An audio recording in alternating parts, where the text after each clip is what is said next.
जय श्री कृष्णा। राधे राधे दोस्तों, आपका अपने YouTube चैनल अर्चिता वॉइस में हार्दिक स्वागत है।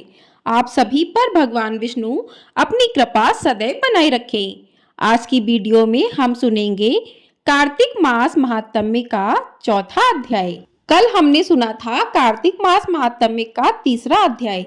यदि आप लोगों ने नहीं सुना है तो आप लोग जाकर उन अध्यायों को सुन सकते हैं। आपको हमारे चैनल पर प्रतिदिन कार्तिक मास महात्म्य के सभी अध्याय सुनाए जा रहे हैं। तो आप लोग उन अध्यायों को अगर सुनना चाहते हैं तो चैनल को सब्सक्राइब कर लीजिए ताकि आपको समय से वीडियो मिल सके और आप उस वीडियो को सुन सकें। तो चलिए आज का अध्याय प्रारंभ करते हैं।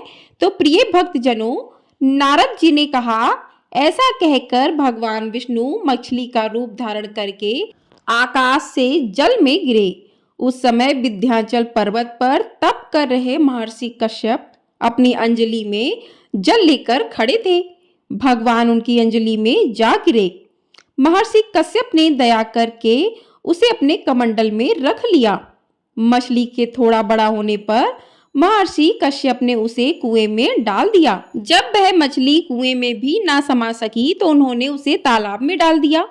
जब वह तालाब में भी ना आ सकी तो उन्होंने उसे समुद्र में डाल दिया।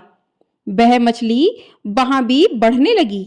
फिर मत्स्य रूपी भगवान विष्णु ने इस शंखासुर का वध किया और शंखासुर को हाथ में लेकर बद्रीनाथ में आ गए। वहां उन्होंने संपूर्ण ऋषियों को बुलाकर इस प्रकार आदेश दिया कि मुनीश्वरों, तुम जल के भीतर बिखरे हुए वेद मंत्रों की खोज करो और जितनी जल्दी हो सके उन्हें सागर के जल से बाहर निकाल लाओ। तब तक मैं देवताओं के साथ प्रयाग में ठहरता हूँ। तब उन तपोबल संपन्न महर्षियों ने यज्ञ और बीजों सहित संपूर्ण वेद मंत्रों का उद्धार किया। उनमें से जितने मंत्र जिस ऋषि ने उपलब्ध किए वही उन बीज मंत्रों का उस दिन से ऋषि माना जाना लगा। तदंतर सब ऋषि एकत्र होकर प्रयाग में गए। वहां उन्होंने ब्रह्मा जी सहित भगवान विष्णु को उपलब्ध हुए सभी वेद मंत्र समर्पित कर दिए। सब वेदों को पाकर ब्रह्मा जी बहुत प्रसन्न हुए।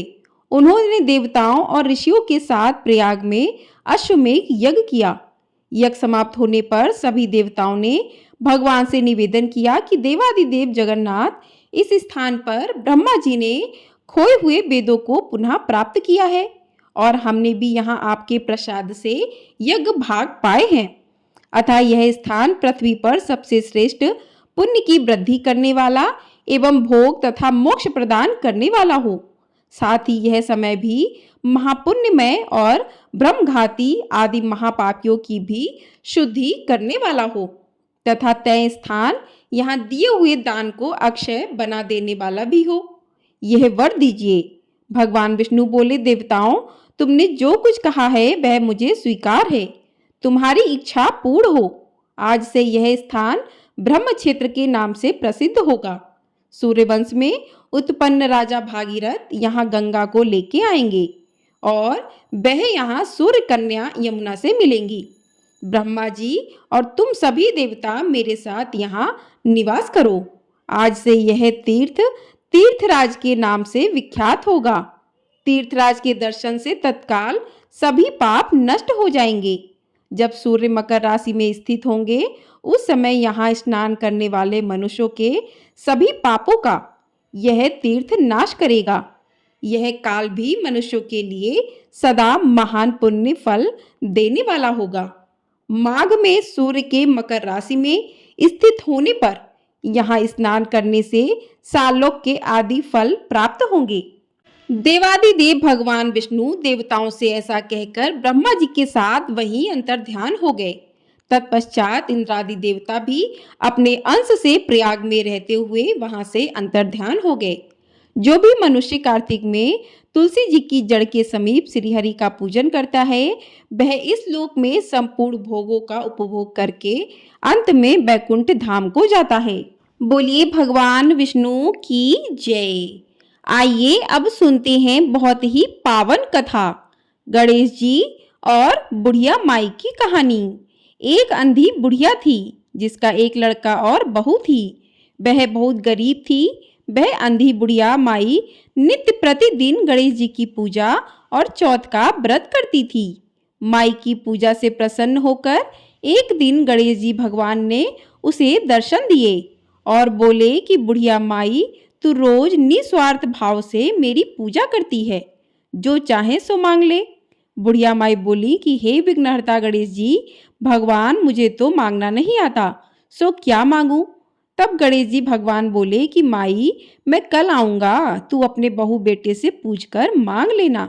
तब बुढ़िया ने अपने बहू बेटे से पूछा तो बेटा बोला कि माँ धन मांग लेना, और बहू ने कहा माँ पोता मांग लेना।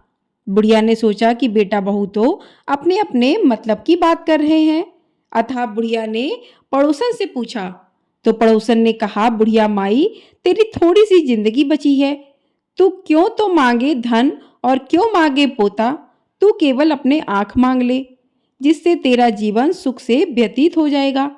उस बुढ़िया माई ने बेटे बहू और पड़ोसन की बात सुनकर घर में जाकर सोचा, जिसमें बेटा बहू भी खुश हो जाएं और मेरा भी भला हो, वह ही कुछ मांग लूं। जब दूसरे दिन गणेश जी भगवान आए और बोले बुढ़िया माई मांग ले। गणेश जी भगवान के वचन सुनकर बुढ़िया माई बोली कि हे विघ्नहर्ता, अन्न देवो धन देवो, निरोगी काया देवो, अमर सुहाग देवो, दीदा गोड़ा देवो, सोने के कटोरे में पोते को दूध पीता देखूं, अमर सुहाग देवो और समस्त परिवार को सुख देवो, आपके श्री चरणों में मुझे स्थान देवो। बुढ़िया की बात सुनकर गणेश जी बोले कि बुढ़िया माँ, तूने तो मुझे ठग लिया और कहती है कि मांगना नहीं आता, जो कुछ तूने मांग लिया है वह सभी तुझे मिलेगा। यूं कहकर गणेश जी भगवान अंतर ध्यान हो गए। गणेश जी भगवान जैसा बुढ़िया माई को दिया वैसा सबको देना, वैसे ही सबको देना और सभी पर अपनी कृपा बनाए रखना। बोलिए गणेश जी की जय। तो इस प्रकार से कार्तिक मास महात्म्य का चौथा अध्याय और साथ ही चौथ की कथा पूर्ण होती है। आप सभी को ये वीडियो पसंद आई है तो वीडियो को लाइक शेयर, चैनल को सब्सक्राइब अवश्य कर दीजिएगा। आपको हमारे चैनल पर कार्तिक मास से जुड़ी सभी प्रकार की जानकारी, कार्तिक मास महात्म्य के सभी अध्याय सुनाए जाएंगे, तो आप लोग चैनल को सब्सक्राइब करके ढेर सारा प्यार अपना अवश्य दीजिएगा। कार्तिक महीना बहुत ही पावन महीना माना जाता है।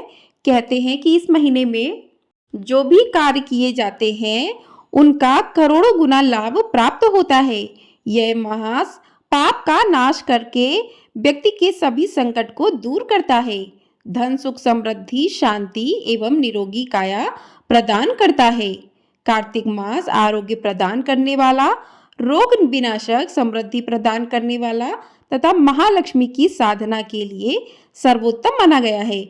इस महीने में लोग पूरे महापवित्र नदी में स्नान करते हैं, व्रत उपवास करते हैं, भगवान विष्णु का स्मरण करते हैं, तो उन्हें सूर्यलोक की प्राप्ति होती है। इस महीने में दीपदान का भी विशेष महत्व माना गया है। इस महीने में जो भी भक्तजन व्रत करते हैं उन्हें भूमि पर शयन करना चाहिए। इस महीने में कार्तिक मास में तुलसी पूजा का विशेष महत्व है। कार्तिक महीने में तुलसी जी की पूजा का महत्व कई गुना बढ़ जाता है। तो इस प्रकार से कार्तिक महीने में किया गया दान, स्नान, व्रत, तप व्यक्ति को सभी संकटों से बाहर निकालता है, धन समृद्धि में वृद्धि करता है और सभी रोगों को हर लेता है। बोलिए भगवान विष्णु की जय।